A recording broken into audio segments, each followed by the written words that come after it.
ನನ್ನವಳು ಚಂದನ ಹೆಂಗರುಳ ಹೂಮನ ಋತುವೆ ಸುರಿಸು ಇವಳಿಗೆ ಹೂಮಳೆ ಎದೆಯಲಿ ಆದರ ತುಂಬಿರುವ ಸಾಗರ ನನ್ನ ದೊರೆಯ ಹೃದಯ ನಿವಾಸಿನ ಅರೆರೆ ನುಡಿದೆ ಕವನ ನುಡಿಸೋ ಕವಿಗೆ ನಮನ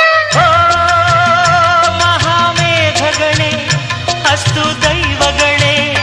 ಇಂಥ ಆಂತರ್ಯದ ಸೌಂದರ್ಯದ ಸೊಬಗು ಕಂಡಿರ ಎಲೆ ಹೊಂಬಿಸಿಲೆ ಎಲೆ ತಂಬೆಲರೆ ಇಂಥ ಜೋಡಿನ ಎಲ್ಲಾರ ಕಂಡಿರ